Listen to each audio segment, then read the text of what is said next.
साथ बदलते भारत की शान।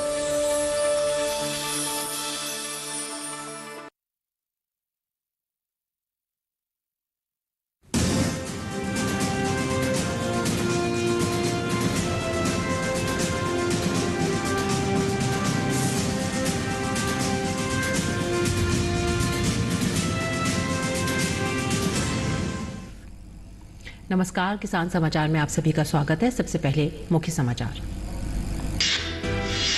कृतज्ञ राष्ट्र बापू को कर रहा है नमन। राष्ट्रपति, उपराष्ट्रपति और प्रधानमंत्री समेत अन्य गणमान्य लोगों ने राजघाट जाकर बापू को अर्पित किए श्रद्धासुमन। जय जवान जय किसान का नारा देने वाले पूर्व प्रधानमंत्री लाल बहादुर शास्त्री को भी देश उनकी जयंती पर कर रहा है याद।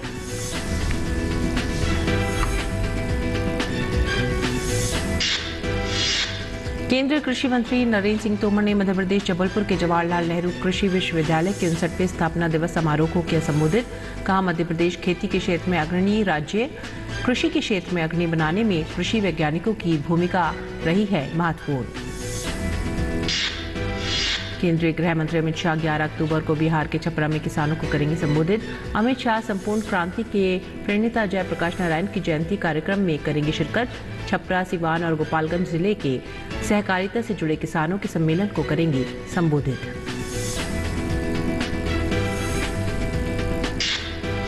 असम के खाद्य और नागरिक आपूर्ति मंत्री ने कहा, 2022-23 में 10 लाख मीट्रिक टन धान की खरीद का रखा गया है लक्ष्य। राज्य में 176 धान खरीद केंद्र किए गए हैं स्थापित। 1 अक्टूबर से खरीफ विपणन सत्र हो जाएगा शुरू। केंद्र द्वारा किसानों के लाभ के लिए एमएसपी को बढ़ाकर कर दिया गया है 2040 रुपये प्रति क्विंटल। उत्तर प्रदेश सरकार ने बासमती चावल की फसल पर 10 तरह के कीटनाशकों के प्रयोग पर लगाई रोक। 10 तरह के कीटनाशकों का 30 जिलों में बिक्री पर रहेगा प्रतिबंध। इन कीटनाशकों के प्रयोग के कारण चावल निर्यात में होती है परेशानी।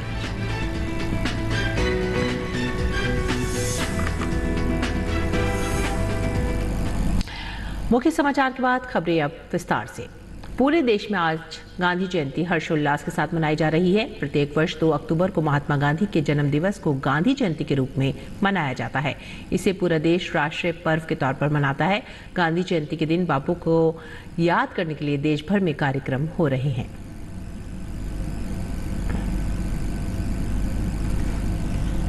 और आज जय जवान जय किसान का नारा देने वाले पूर्व प्रधानमंत्री लाल बहादुर शास्त्री जी की भी जयंती है। देश के दूसरे प्रधानमंत्री लाल बहादुर शास्त्री जी ईमानदारी और सादगी की मिसाल थे। उन्होंने देश का बहुत कुशलता के साथ नेतृत्व किया था।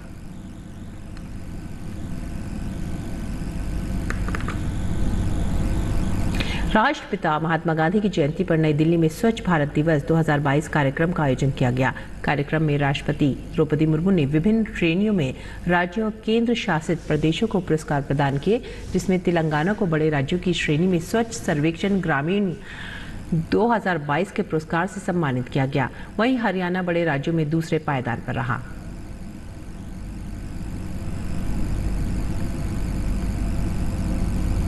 इस कार्यक्रम में कार्यात्मकता आकलन वित्त वर्ष 2021-22 पर रिपोर्ट भी जारी की गई। रिपोर्ट काम कर रहे नल कनेक्शनों की संख्या, नियमितता और आपूर्ति किए गए पानी की निर्धारित गुणवत्ता का आकलन करने के लिए विभाग द्वारा किए गए तीसरे पक्ष के सर्वेक्षण पर आधारित है।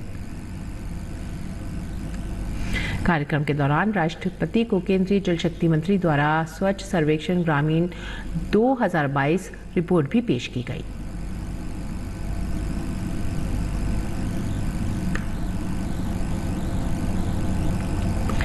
राष्ट्रपति द्रौपदी मुर्मू ने कार्यक्रम को संबोधित करते हुए कहा कि स्वच्छ भारत मिशन ग्रामीण क्षेत्रों के लिए एक वरदान के रूप साबित हुआ है।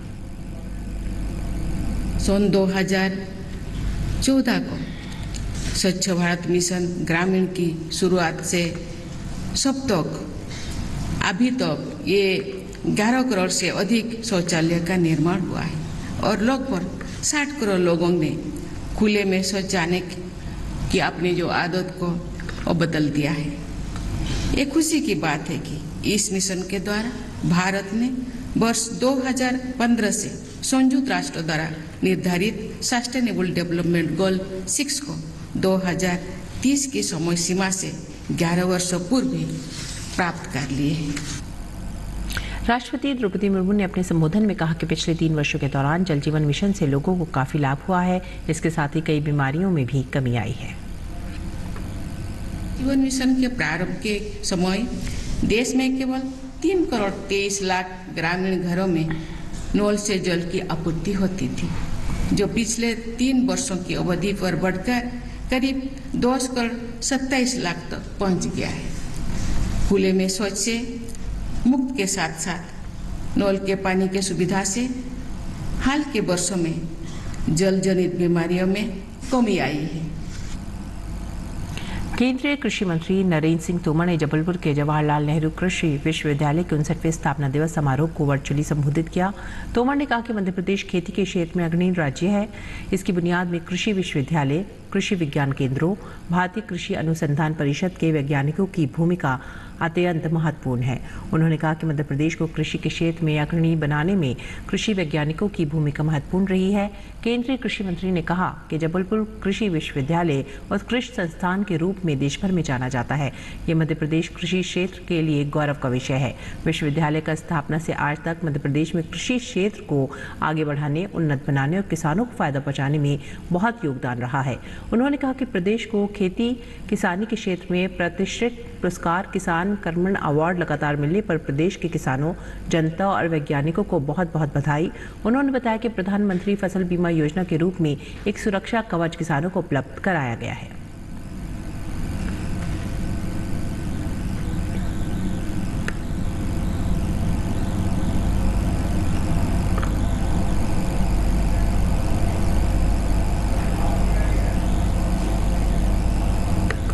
और केंद्रीय गृह और सहकारिता मंत्री अमित शाह 11 अक्टूबर को बिहार के सारण जिले के छपरा में समाजवादी नेता जयप्रकाश नारायण की जयंती के अवसर पर उनके जन्म स्थान सिताब दियारा में आयोजित समारोह की अध्यक्षता करेंगे। वह सारण जिले के आमोर ब्लॉक से किसानों को संबोधित करेंगे और सहकारी मामलों के लिए देशव्यापी योजना का शुभारंभ करेंगे। प्रदेश भाजपा अध्यक्ष ने बताया कि शाह आमोर में अमृत सरोवर स्मृति पार्क और अमनौर पोखरा में लाइट एंड साउंड शो का भी उद्घाटन करेंगे। दिल्ली लौटे से पहले अमित शाह छपरा में एक सभा से भी संबोधित करेंगे। असम के खाद्य और नागरिक आपूर्ति मंत्री ने कहा है कि वर्ष 2022-23 में 10 लाख मीट्रिक टन धान की खरीद का लक्ष्य रखा गया है। गुवाहाटी में दास ने कहा कि इस उद्देश्य के लिए राज्य में 176 धान खरीद केंद्र स्थापित किए गए हैं। उन्होंने कहा कि आज खरीफ विपणन सत्र शुरू हो गया है और इस संबंध में लोगों को जागरूक करने के लिए कदम उठाए जा रहे हैं।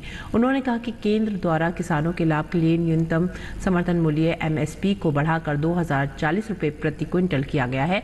उन्होंने बताया कि राज्य के किसानों से धान खरीदने के लिए 6 एजेंसियों को नियुक्त किया गया है।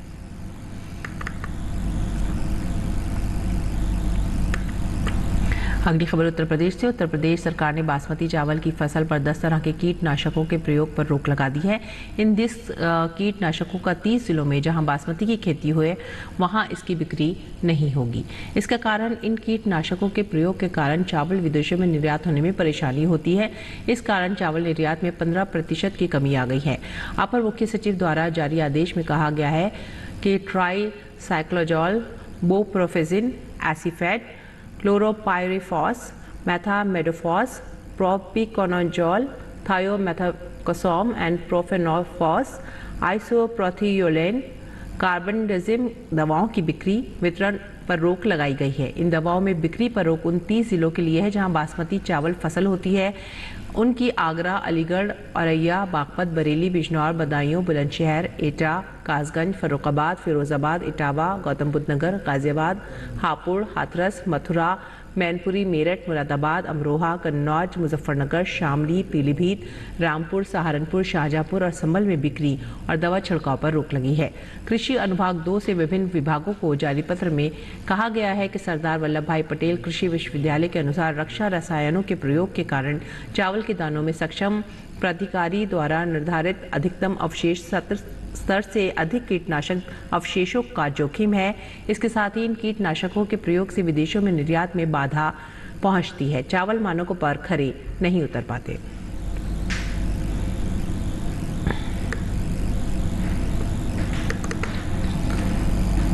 हरियाणा का रुख करेंगे। हरियाणा के मुख्यमंत्री मनोहर लाल ने कहा है कि हाल ही में प्रदेश में हुई भारी बारिश के कारण खराब हुई फसलों की जानकारी किसान ई फसल क्षतिपूर्ति पोर्टल पर दर्ज करें।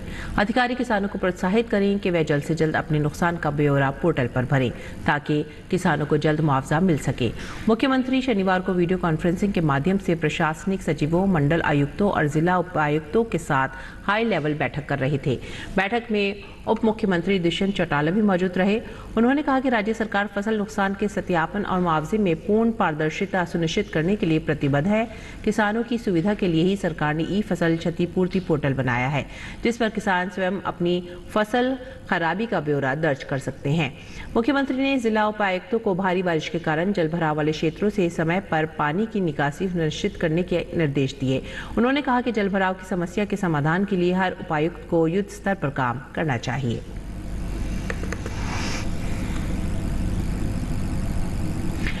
किसानों की अग्रणी सहकारी संस्था करबको की 42वीं वार्षिक आम सभा की बैठक दिल्ली में आयोजित हुई।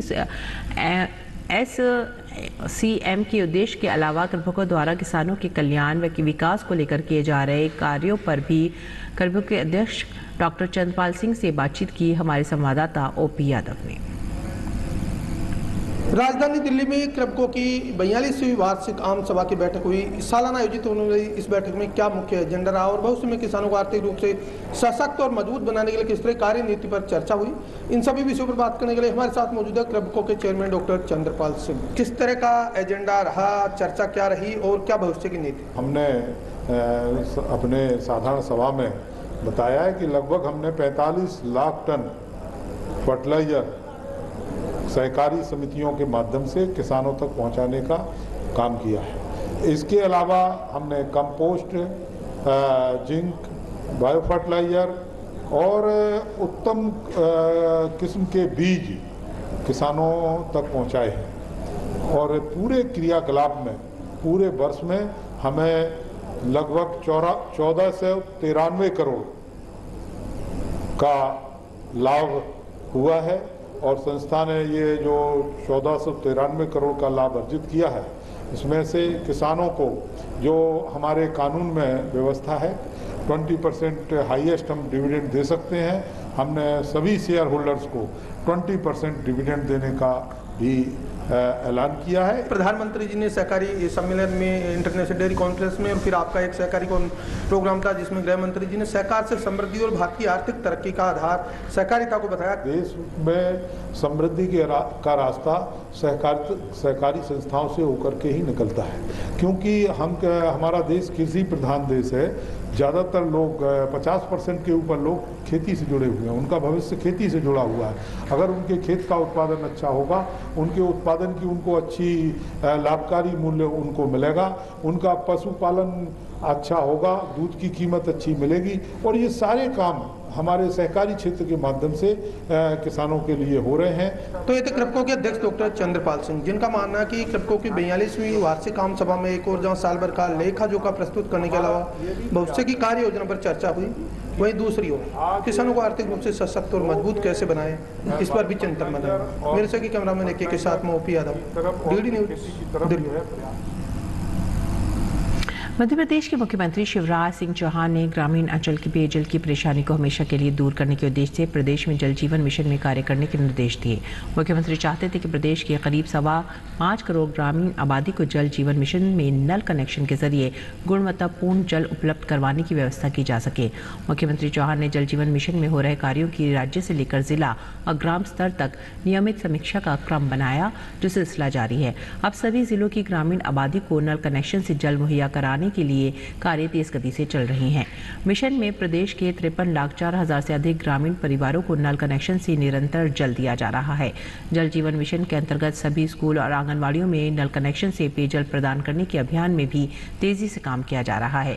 ग्रामीण क्षेत्र में अब तक लगभग 71,000 से अधिक शालाओं तथा 41,000 से अधिक आंगनबाड़ियों में नल से जल सुलभ कराया जा चुका है। शेष स्कूल और आंगनबाड़ियों में नल से जल पहुंचाने का कार्य निरंतर जारी है। प्रदेश की ग्रामीण आबादी को उनके घर पर पर उपलब्ध हो रहे नल से जल संबंधी जल प्रदाय योजनाओं का संचालन, जल कर वसूली कार्य का निर्वहन ग्राम जल एवं स्वच्छता समितियों द्वारा किया जा रहा है। इन समितियों में 50% महिलाओं की भागीदारी सुनिश्चित की गई है। महिला स्वयं सहायता समूह से जुड़ी महिलाओं को ग्राम जल समिति ने जल मित्र बनाया है, जो समय समय पर पेयजल का परीक्षण करती हैं। इन सभी जल मित्र को PHE विभाग द्वारा जल परीक्षण का प्रशिक्षण दिलवाकर फील्ड टेस्ट किट प्रदान किए गए हैं। और जम्मू कश्मीर के राजौरी में बच्चों को ITI का प्रशिक्षण दिया जा रहा है ताकि बच्चे कुछ सीखकर अपने पैरों पर खड़े हो सकें। केंद्र वहां के लोगों की आर्थिक स्थिति अच्छी करने के लिए प्रतिबद्ध है। सरकार यहां प्रशिक्षण हासिल करने वाले बच्चों को सहायता राशि भी दे रही है। सबसे अच्छी बात यह है कि यहां बच्चों को इस तरह प्रशिक्षण दिया जा रहा है कि वो कंपनी में जाकर उनके हिसाब से काम कर सकें और कंपनी जो चाहती है वो उसे मिल सके। इस IIT केंद्र में प्रशिक्षण देने वाली शिक्षिका ने कहा कि वो बच्चों को प्रशिक्षण दे रही हैं और बच्चे भी उनके साथ पूरा सहयोग कर रहे हैं। उन्होंने कहा कि बच्चे यहाँ से सीख कर जाएं और अपने पैरों पर खड़े हों। मेरा आज फर्स्ट डे है यहाँ पे, बहुत अच्छा एक्सपीरियंस रहा मेरा यहाँ पे। बच्चे काफ़ी एक्टिव हैं, सीखने वाले हैं। मैंने आज इन्हें बेसिक थोड़ा बहुत पढ़ाया और माशाल्लाह यहाँ के टीचर भी कोऑपरेटिव हैं। जो हमारे यहाँ पे पहले टीचर थे उन्होंने कोऑपरेशन की, मुझे बताया कि ऐसे ऐसे ये सिलेबस है, ये कवर करना है। और ये बच्चे दूर दराज से आए हैं और इनका हम बेसिक कंसेप्ट, हमारा मेन मोटिव ये है कि हम इनका बेसिक कंसेप्ट क्लियर करें। तो हम इंशाल्लाह कोशिश करेंगे कि ये बच्चे सीख के जाएं यहाँ पे ITI से और आगे इंशाल्लाह ये अच्छे फील्ड में जाएं यहाँ से सीख के। ITI केंद्र के प्रिंसिपल ने बताया कि उनका उद्देश्य सरकार की ITI स्कीम को लागू करना है। उन्होंने बताया कि इसमें ट्रेनिंग इस तरह से दी जा रही है कि कंपनी के अनुरूप बच्चे काम कर सकें। इसका मकसद ये है कि ये गवर्नमेंट ऑफ इंडिया की स्कीम है, national apprenticeship and promotion scheme, जो लॉन्च करी है। इसका मेन मकसद ये है कि ये जो बच्चे हमारे हैं इंडस्ट्रीज़ और इंस्टीट्यूशंस को हमें मिलजुल के जो है ये स्कीम को इम्प्लीमेंट करना है। इसमें बेसिक ट्रेनिंग जो है, बेसिक 2 महीने की 3 महीने के अराउंड बेसिक ट्रेनिंग्स जो होती है, थ्योरी कंपोनेंट वगैरह, इसको जो है इंस्टीट्यूशंस में किया जाएगा और रिमेनिंग जितना भी पीरियड होगा वो जो है ऑन द जॉब ट्रेनिंग की जाएगी और इंडस्ट्रीज़ के अंदर जो है वहाँ पे किया जाएगा, ताकि इंडस्ट्री को जो है प्रोडक्ट जो है अपना जिस तरीके का चाहिए उस तरीके का जो स्किल मैन पावर जो है उस तरीके से उसको तैयार करें। और इसमें जो है एक और कंपोनेंट भी है, फाइनेंशियल असिस्टेंस जो एम्प्लॉयर को मिलेगी 25% ऑफ द मिनिमम वेजेस, जो इसको स्टाइपेंड बच्चे को मिलेगा during the on job training जो मिलेगा, उसका जो 25% उसका वेजेस का गवर्नमेंट ऑफ इंडिया से उसको फाइनेंशियल असिस्टेंस भी मिलेगी। किसानों की अग्रणी सहकारी संस्था नेफेड की सामान्य निकाय की 65वीं वार्षिक बैठक दिल्ली में आयोजित हुई। बैठक में साल भर का लेखा जोखा प्रस्तुत करने के अलावा किसानों के कल्याण व विकास को लेकर नेफेड ने अपनी प्रतिबद्धता दोहराई। देखते हैं OP यादव की ये report. National agriculture cooperative marketing federation of India ने पिछले 5 सालों में लगातार मुनाफा कमाया है, जिसके चलते उसकी नेटवर्क पॉजिटिव हो गई है। नेफेड के चेयरमैन डॉक्टर विजेंद्र सिंह ने 65वीं वार्षिक आम सभा को संबोधित करते हुए यह जानकारी दी। उन्होंने कहा कि नेफेड को 2021-22 में 139 करोड़ का शुद्ध लाभ हुआ है। नेफेड खाली किसान तक सीमित नहीं है, ये जहाँ उपज के और किसान के बारे में चिंतित है, वहाँ कंज्यूमर के बारे में भी चिंतित है। छोटी चीज़ से लेके बड़ी चीज़ तक नेफेड किसानों की जो उपज का ध्यान रखती है और साथ साथ उसको स्टोर करके जब ऑफ सीजन होता है तो उसमें जब मार्केट में किसी भी चीज़ की दलहन की हो, प्याज की हो और किसी पर कमोडिटी की हो, तो नेफेड अपने भंडारों से निकाल के और उपभोक्ता को सप्लाई करता है। नेफेड के प्रबंध निदेशक राजवीर सिंह ने AGM में बताया कि 2021-22 में नेफेड ने केंद्रीय नोडल एजेंसी के रूप में PSS के तहत किसानों से 7,072 करोड़ रुपए के 12.62 लाख टन तिलहन और दाल खरीदी, जिससे 15 लाख किसानों को फायदा हुआ। 31 मार्च 2022 तक सदस्यों द्वारा किया गया जो शेयर कैपिटल था वो 30 करोड़ रुपए से बढ़कर 41 करोड़ रुपए हो गया है। इससे न केवल नेफेड की वित्तीय स्थिति अच्छी होती है बल्कि नेफेड की ऋण सीमा में भी बढ़ोतरी होती है।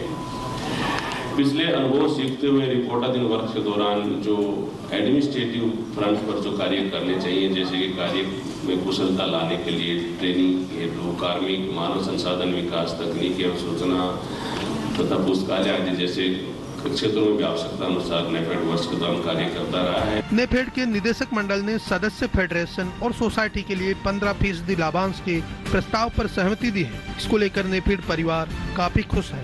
नेफेड की किसानों को समर्थन मूल्य दिलाने में बहुत ही महत्वपूर्ण भूमिका निभाता है और किसान को समर्थन मूल्य सही हिसाब से मिले, इसके लिए नेफेड कृषि मंत्रालय के साथ में पूरा जन सहभागिता के माध्यम से हमारे किसानों की बात को भारत सरकार तक पहुंचाता है और उसी से वो समर्थन मूल्य वगैरह उसकी रेट वगैरह तय करते हैं। गौरतलब है कि नेफेड का कार्य उत्तरोत्तर विस्तार हो रहा है। इसी क्रम में कृषि मंत्रालय ने नेफेड को 10,000 FPO गठित करने के लिए राष्ट्रीय कार्यान्वयन एजेंसी के तौर पर नियुक्त किया है।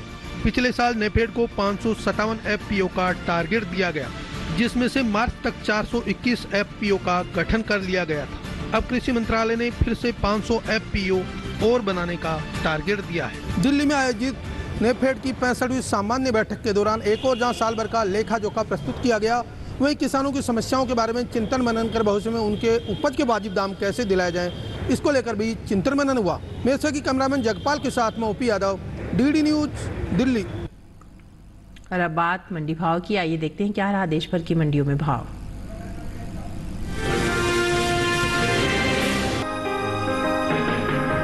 कृषि उपज मंडियों में इन दिनों ज्वार की आवक सामान्य बनी हुई है। शनिवार को कृषि उपज मंडियों में ज्वार के सौदों में मजबूती के साथ कारोबार हुआ, जबकि कुछ मंडियों में इस दौरान ज्वार के भाव में नरमी देखने को मिली। हाजिर भाव पर नजर डालें तो एगमार्क नेट के अनुसार गुजरात की जंबूसर मंडी में 30 सितंबर को ज्वार का भाव रहा 2,500 रुपए।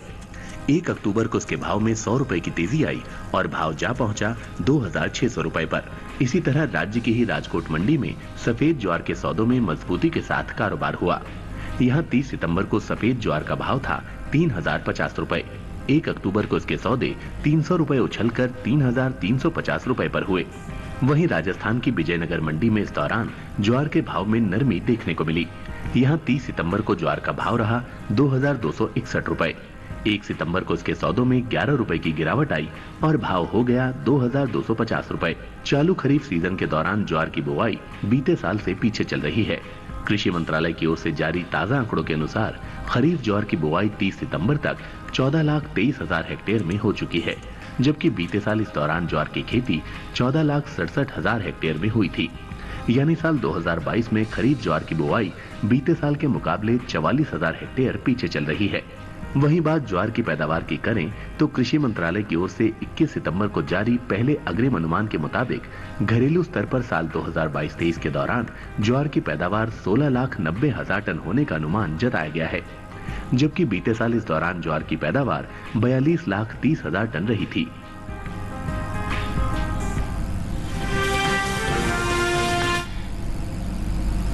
और अब बात करेंगे मौसमी खेती की। देखते हैं किसान इस मौसम में कैसे रख सकते हैं अपने खेतों का ध्यान।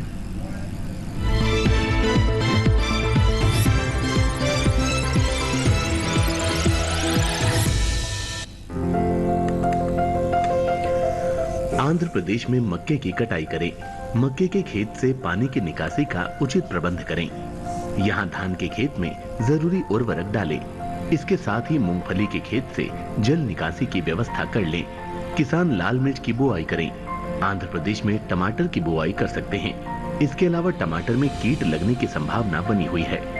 ऐसे में टमाटर में कीटों से बचाव के लिए कृषि विशेषज्ञों की सलाह से कीटनाशक छिड़कें। वहीं बैंगन की बुआई के लिए नर्सरी तैयार करें।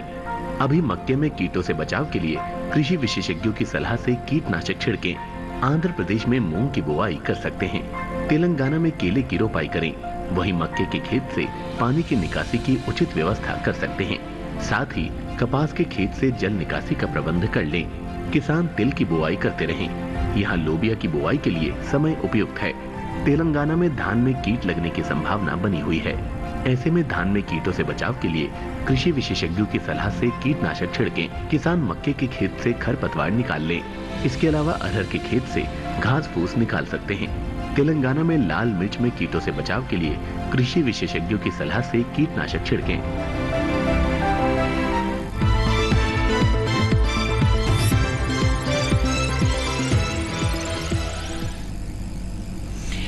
और अब वक्त है खास खबर का।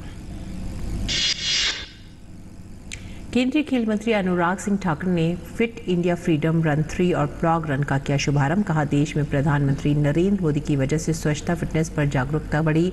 आज देश के युवा फिट इंडिया फ्रीडम रन 3.0 के साथ प्लॉग रन में भी ले रहे हैं भाग।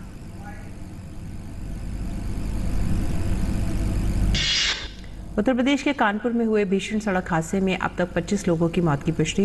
मृतकों में कई बच्चे और महिलाएं भी शामिल। प्रधानमंत्री ने हादसे पर व्यक्त किया दुख। प्रधानमंत्री राहत कोष से मृतकों के परिजनों को 2-2 लाख और घायलों को 50,000 रुपये दिए जाने की घोषणा।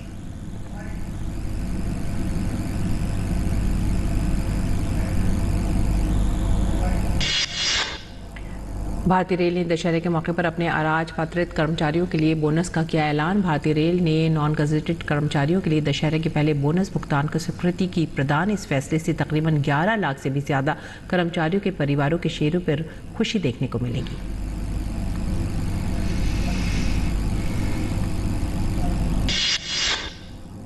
शारदीय नवरात्रि का आज है 7वां दिन। नवरात्रि के 7वें दिन को दुर्गा सप्तमी के नाम से भी जाना जाता है। मां कालरात्रि की पूजा करने से जीवन में आ रही सभी नकारात्मक ऊर्जा हो जाती है समाप्त। दुर्गा सप्तमी के दिन सुबह से ही मंदिरों में पूजा अर्चना करने के लिए भक्तों का लगा रहता है तांता।